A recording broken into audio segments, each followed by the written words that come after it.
guys, this is Julie. Do a little bit of chart review. Uh, Last week we got new monthly lows on the VIX. So check it out.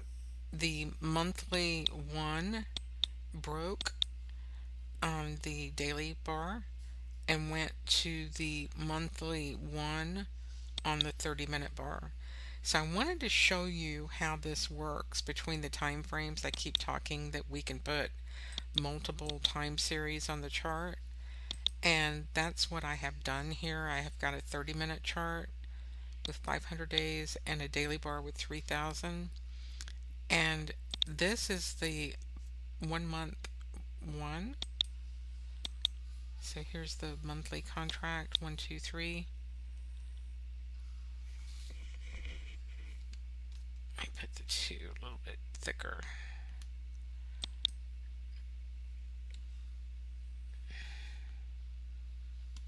Yep, it is right down here.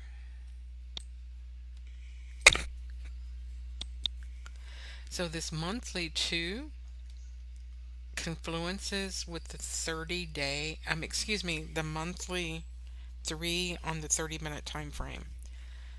Okay, that's confusing. So let's start again. Let me do this. This will help. So if I go into my indicators, I'm going to take the daily ones and make them invisible. So make that one invisible. And this is the daily. Make this one invisible.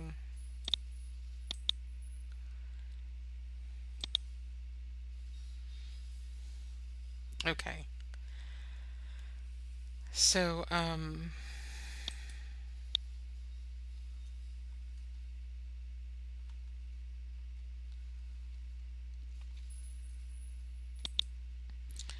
had an extra one on there. There we go.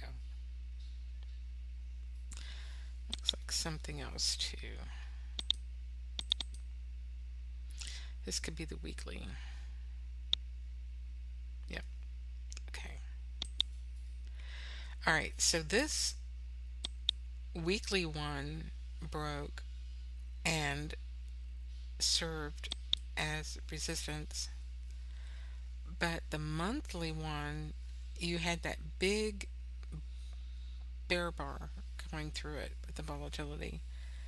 And like I said, I've got that connected to the daily bar. And how you do that is you go in and your input series, I can assign it to that daily bar now instead of the 30-minute. So the difference is between the open of the monthly range on a daily bar versus the open of the monthly range on a 30-minute bar. Algos trade to both, and we can calculate our ranges both on the session open of that daily bar and the session close. So we do it both ways. This is on the session open, and so you can see that we can really see where the dealer comes in and uses this as a support resistance. Came up here, caught it twice, right? And then it broke when it shifted lower. And when it shifted lower, it went right to it, right? So they're using the 30-minute range um, and the daily. The daily sat here for a long time, stuck on May 3rd. So if we were to look, you know, we can see that well, it looks like it came a big down move all at one time. But if we go back to um, May 3rd at 8 a.m. on the 5-minute, we can look at that. I want to see how far that took them to break it.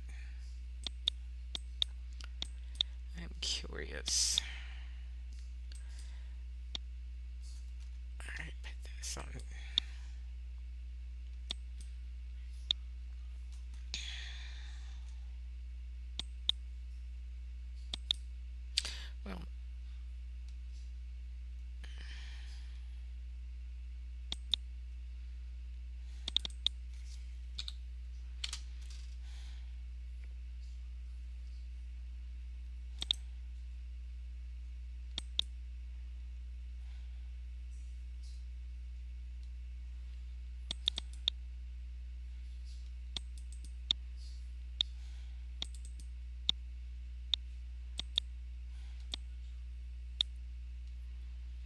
I need to change my chart. Hang on 1 second.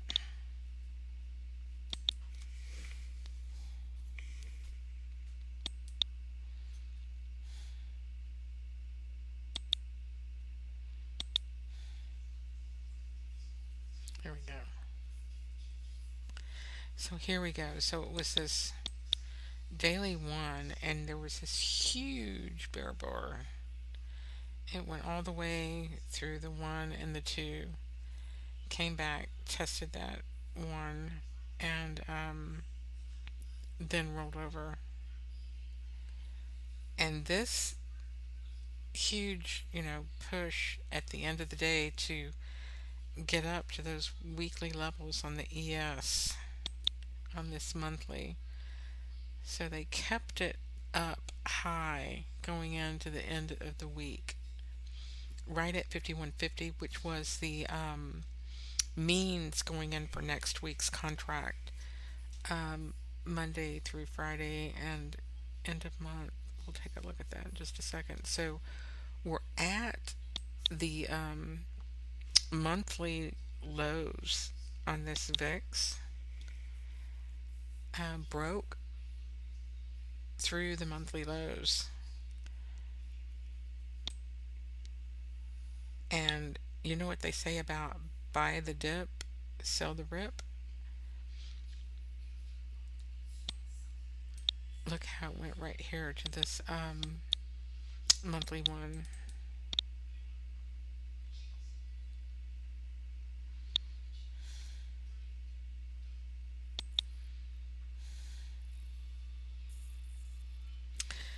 So if it does keep, pressing lower, then I will be looking for this 2-3 combo at 1218, 1215, 1218, and then maybe have a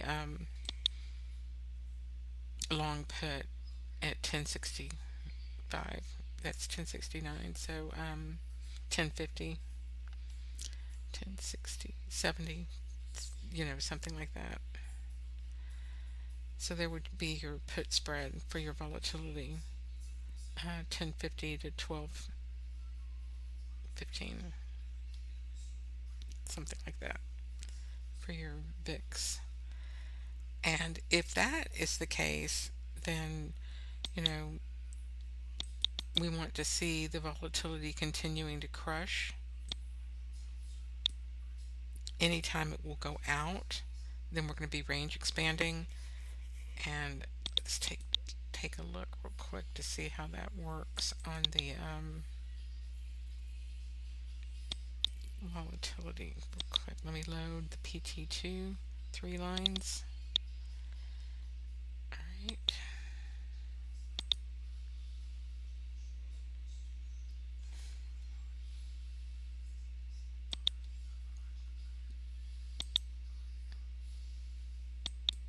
That's my daily bar.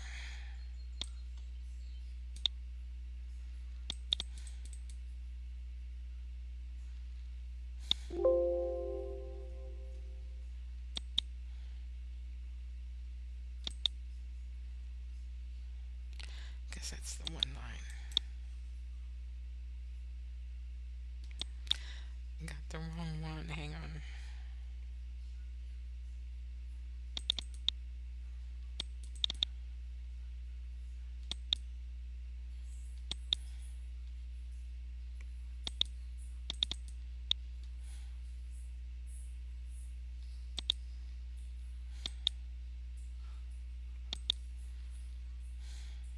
Yeah.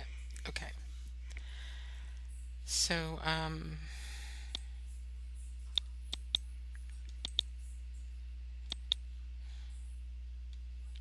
so you see how the vol expands outside the distribution?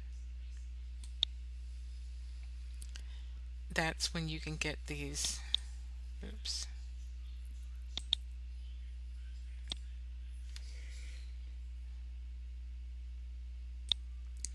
range expansions.